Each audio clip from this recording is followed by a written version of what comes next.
Okay, today we're going to be looking at how we can write melodies that are interesting in GarageBand or any DAW really. It'll work in whatever you use, Logic, Reaper, whatever it is. So what we're going to do is we are going to, firstly, we have to understand what key we're in. So we can see I'm in A minor and we have to know what chords are going on there. So if I double click here, you can see I've got A minor there, an F, a G, and then an A minor in a sort of a two-section loop. So let's call this my A section. So I'm going to write in a melody for my A section. I've already got two melodies, but I've just muted those out. And I'm going to write that in here. So I bring up my keyboard. Now, I'm not worried about pitch right now. I'm just worried about the rhythm of my melody. And all I need to do is just play an A underneath everything.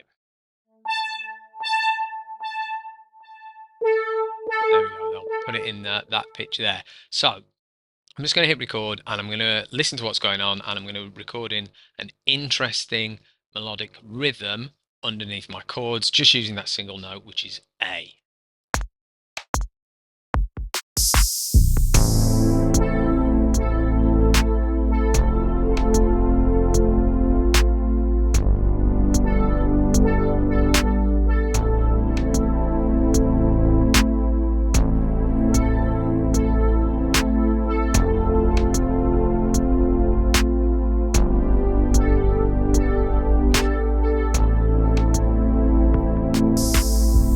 Okay, there we go. Pretty simple, pretty straightforward. Let's just have a listen back to that.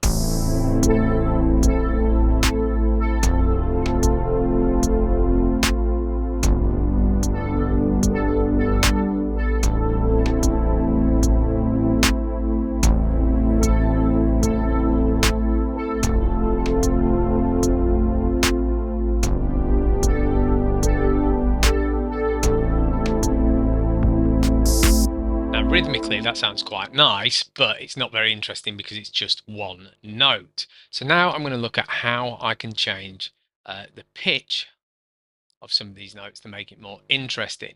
So I know here in this first bar, I have an A minor chord going on, and I can see what notes are in that chord by just hovering over the note. That's telling me that I've got an A.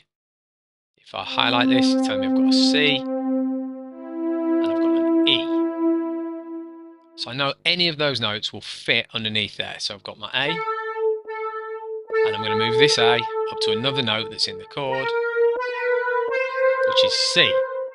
Now, here, this note, it starts on my first chord on the A minor, but it's actually mainly underneath the F, which has an F, an A, and a C in it. So what I'm going to do is, I could leave it on that A there, but I'm going to try something different. I'm actually going to move that up to, let's go to the F.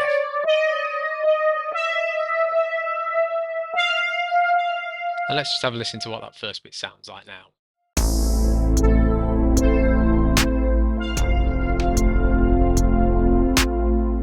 Okay, not bad. I'm going to keep that. Now, here in this bar, you can see my playhead there on bar 7.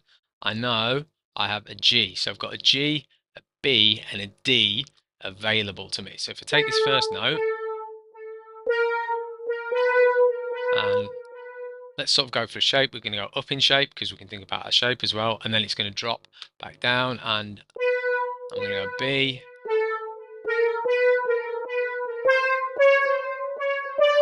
D, and then this final note here.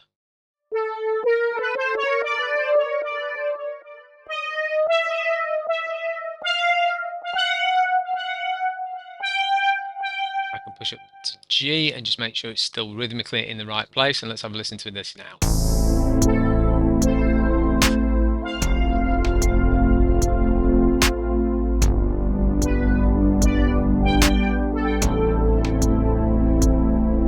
Okay, that doesn't sound too bad. Now in bar 8 here, again, this is just stretching over the bar, but I can go back down to A, but that's quite a big leap. So let's see what that sounds like if that goes to C instead.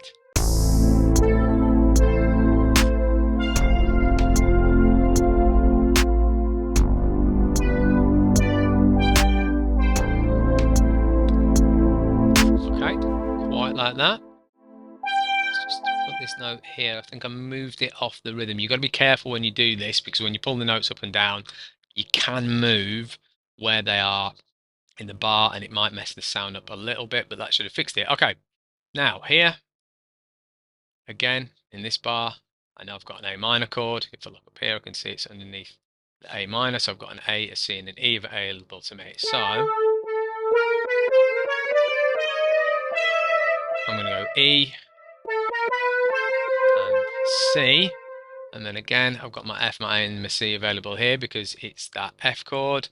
So I could go to that A. Let's see what this sounds like.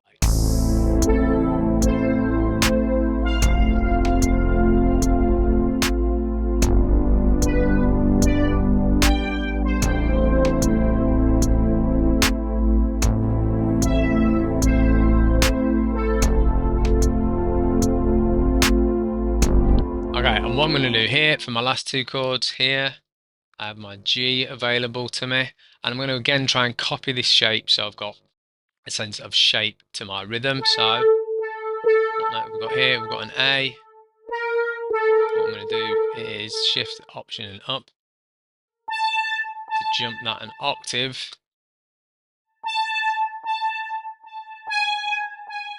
I'm going to start on the G just to pull it down. I just did that to make my life easier. So I'm going to go G.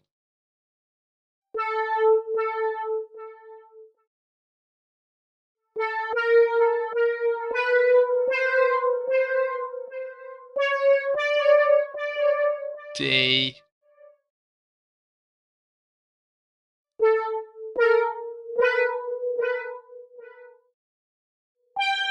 G. B. D. B, that should work. And then I'm going to finally, I'm just going to keep this where it is because my last bar is my A minor, and I can just jump back down to there. And let's have a listen to see what that sounds like now.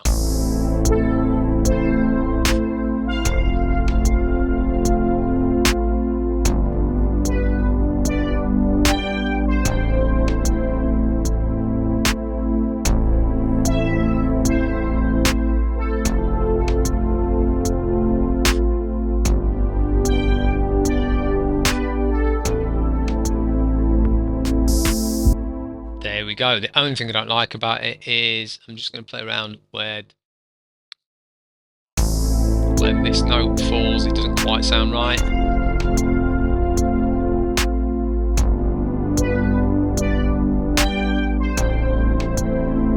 Yeah, I'm just going to pull this note back to there just to give this note above some space to breathe.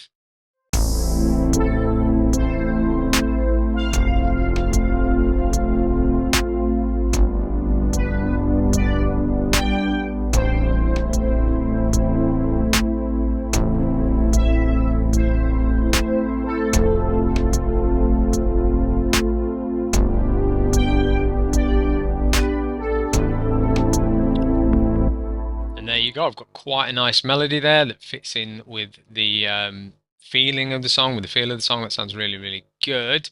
So all I've done is I've started by using a single note to create a melodic rhythm. Then I've looked at what notes are available to me in the chords. Just do that by pressing down on the notes in the chords, like so. See what notes are available to you. And I've matched the pitch of my melody to match with the chords above, and that's created a really nice melody for me to use in my composition. So that's a way to go about writing melodies. If you're not entirely sure about what you're doing, if you're not sure what scale you're in, or you just struggle with that sort of thing, this is a good way to write a melody. So give that a go, see how that works out for you, and use that to create some fun and exciting melodies.